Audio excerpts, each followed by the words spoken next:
The Taliban just stunned the world with construction projects that stretch across rivers, deserts, and mountains. These are not symbolic gestures meant to signal progress. They are massive undertakings with long-term consequences for Afghanistan and its neighbors. Canals, dams, railways, and pipelines are reshaping the country at a scale few believed possible.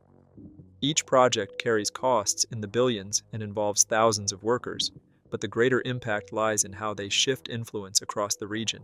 Afghanistan is no longer seen only through the lens of conflict. It is being redefined through infrastructure. The scale is impossible to ignore. In just a few years, Afghanistan has moved from scattered, half-finished works to projects that are transforming entire provinces. These include new water channels carving through deserts, hydroelectric dams redirecting rivers, railways promising to cut trade times by weeks, and pipelines reviving stalled agreements from decades ago. Together, they are not just altering the landscape, but also the geopolitics of Central and South Asia. The question is no longer whether Afghanistan is building. The question is how much power it will wield through what it builds. Water control is at the center of this transformation. The Kosh-Tepa Canal in northern Afghanistan is the largest project of its kind in Central Asia. Planned to run 285 kilometers, the canal is 115 meters wide, dwarfing many of the world's most famous waterworks. Its purpose is to divert nearly 20% of the Amu Darya River into Afghan territory. Already more than 100 kilometers of the canal have been completed, with heavy machinery and thousands of workers operating around the clock. The goal is to create an agricultural base that can feed millions. The numbers are staggering. Once finished, the Kosh-Tepa Canal will irrigate 550,000 hectares of land, increasing Afghanistan's usable farmland by one-third. For a nation where drought and food insecurity have defined entire generations, this project offers a chance at agricultural self-sufficiency. Fields that have been barren for centuries will be brought to life, turning desert into productive farmland. This is not a minor adjustment to irrigation. It is the redrawing of Afghanistan's agricultural map. It is a project that, if successful, will permanently change how Afghanistan feeds itself and participates in regional markets. Yet the canal has already delivered shocks. In late 2023, a canal wall collapsed, creating an artificial lake more than 30 square kilometers in size. Satellite images confirm the formation of this new body of water, a reminder of both the power and the risks involved in such massive redirection of rivers. For Afghanistan, the collapse was a sign of how difficult the engineering challenge is. For neighboring countries like Uzbekistan and Turkmenistan, it was a warning that their cotton fields and irrigation systems depend on decisions being made upstream, inside Afghan territory.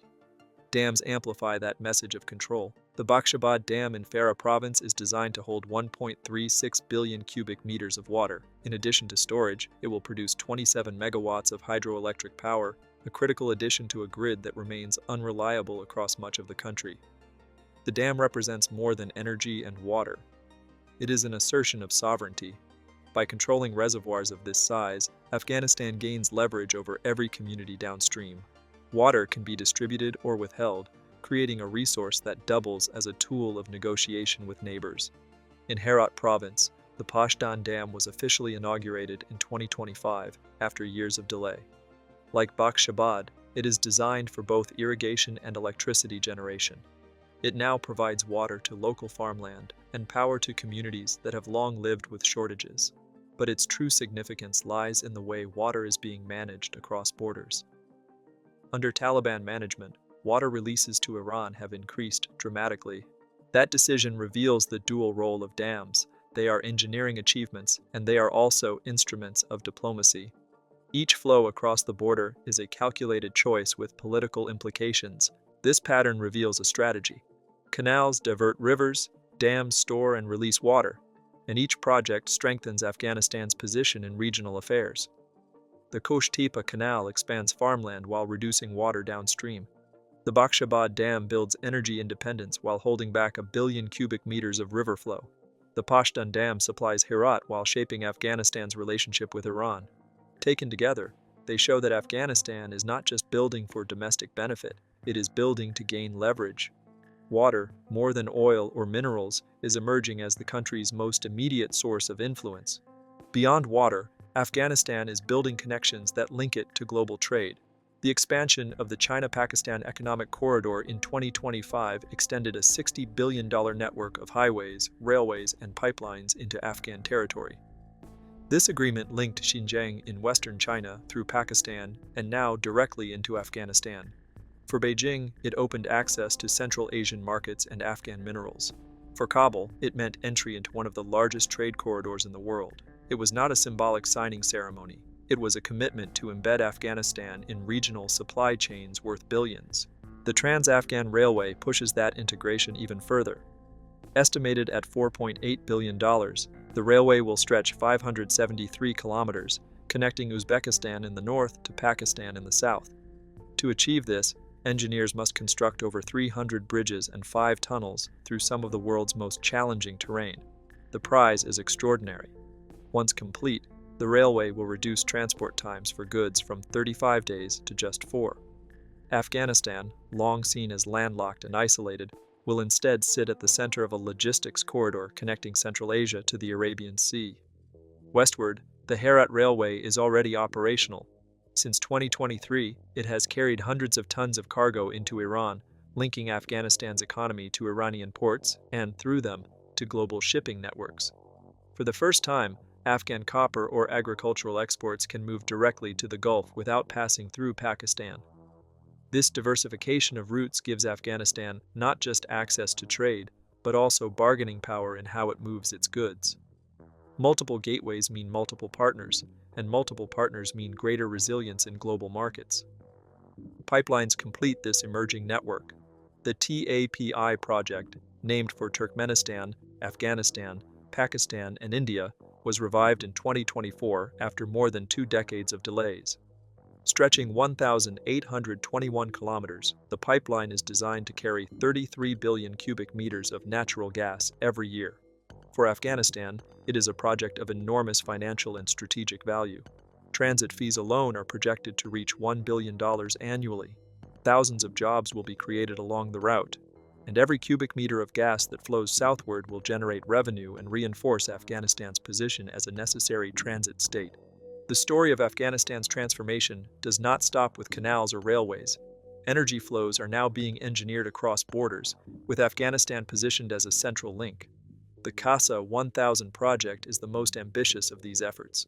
Valued at $1.2 billion, it connects the hydroelectric potential of Kyrgyzstan and Tajikistan with the energy demands of Afghanistan and Pakistan. The grid is designed to carry 1,300 megawatts of electricity southward. Afghanistan retains 300 megawatts for domestic consumption, while 1,000 megawatts continue across its territory into Pakistan's struggling energy system. For Afghanistan, the benefits are twofold. First, the country gains access to a reliable power source that can support cities and industries long plagued by blackouts. Second, it strengthens its position as an indispensable transit hub for electricity across South and Central Asia. Hosting the CASA 1000 line means Afghanistan becomes more than a consumer. It becomes a critical connector in a multinational energy system. Every watt that flows south demonstrates the country's new role as a host, facilitator, and stakeholder in regional infrastructure. What makes CASA 1000 unique is the arrangement of its financing. The World Bank approved the restart of the project in 2024, despite the absence of international recognition for the Taliban government. To manage this contradiction, a ring-fenced system was created. Under this structure, payments and financial flows bypass Taliban authorities entirely. The money is handled externally, while construction and operation proceed within Afghanistan. This unusual compromise reflects the reality that global institutions cannot ignore Afghanistan's geography, even while withholding political recognition of its rulers. The result is a system where Afghanistan gains infrastructure without directly touching the financial mechanisms behind it. Power flows into Afghan homes, factories, and businesses, while funds are managed outside government hands. For ordinary citizens, the effect is immediate. Reliable electricity powers workshops, schools, and clinics. For regional partners, it ensures that an additional 1,000 megawatts reach Pakistan, where demand is surging. For Afghanistan's rulers, it demonstrates that projects of global significance can operate on their soil. CASA 1000 is not only about energy, it is about legitimacy built through function. While electricity links Afghanistan to neighbors, Minerals beneath its soil connect it to the world. Estimates of Afghanistan's mineral wealth range between $1 and $3 trillion. Within that value are 60 million tons of copper, vast reserves of lithium, and rare earth elements critical for electronics, electric vehicles, and advanced manufacturing. These materials are not marginal commodities. They are the backbone of global industries. As demand for renewable energy and digital technology grows, Afghanistan's reserves take on global significance. The world cannot build its future without the minerals locked under Afghan mountains. The Taliban have moved quickly to exploit this advantage. Since taking power in 2021, they have issued more than 205 mining contracts involving over 150 companies. In 2023 alone, they signed deals worth $6.5 billion, signaling their willingness to open Afghanistan's resources to both domestic and foreign investors. These contracts cover a wide range of materials: copper, iron, coal, rare earths, and hydrocarbons. The volume and speed of agreements illustrate a clear strategy to turn underground wealth into fiscal power. The numbers confirm that mineral extraction is now a central pillar of governance. The Aynak copper mine is the most prominent test case. For 15 years, China held rights to the site, but insecurity and poor governance prevented production. In 2024, that situation changed. With Taliban forces providing protection, Chinese teams resumed operations. This restart was more than a ribbon cutting. It was proof that Afghanistan could offer stability for investors in a sector where billions are at stake. If Aynak remains secure and productive, it will serve as a model for future deals. The mine's output could flow directly into global supply chains for renewable energy infrastructure. Revenue has already begun to accumulate. In 2024, Afghanistan earned around $100 million from oil, zinc, and other mineral resources. While modest compared to the estimated potential, it shows that income streams are active and expanding. This comes on top of the $1.54 billion collected in 2022, much of it from taxes on resource extraction and reconstruction industries. The Taliban are not only issuing contracts, they are collecting revenue and channeling it into new construction. The cycle is deliberate. Minerals generate money. Money builds infrastructure.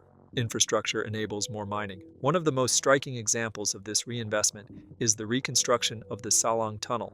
Built in 1964 by the Soviets, the tunnel is located at 11,000 feet above sea level and connects northern and southern Afghanistan through the Hindu Kush Mountains. Originally designed to handle 2,000 vehicles per day, it now carries up to 9,000. Over the decades, it became notorious as one of the most dangerous roads in the world. In 1982, a series of collisions and explosions inside the tunnel killed as many as 2,700 people, making it the deadliest road accident in history. Despite its dangers, the Salang Tunnel has remained a lifeline, essential for trade and travel. Recognizing its importance, the Taliban allocated $100 million to fully reconstruct it in 2023. This investment represented nearly a quarter of Afghanistan's annual tax revenue at the time. It was not funded by foreign aid or international loans, but from domestic mining and tax revenues. For a government often portrayed as isolated, this was a demonstration of how resource wealth could be translated directly into national infrastructure. The tunnel's reconstruction was both practical necessity and symbolic achievement. The symbolism matters because the Salang Tunnel has always represented Afghanistan's struggle with geography. It is a narrow passage through mountains that divide the country, and it has been a choke point for both commerce and conflict. Rebuilding it not only reduces the daily risk for thousands of travelers, but also shows that Afghanistan can use its own revenues to modernize critical routes. The project integrates with the broader strategy: use mining wealth to fund logistics, use logistics to extract more minerals, and repeat. It is a cycle designed to create momentum that cannot be ignored.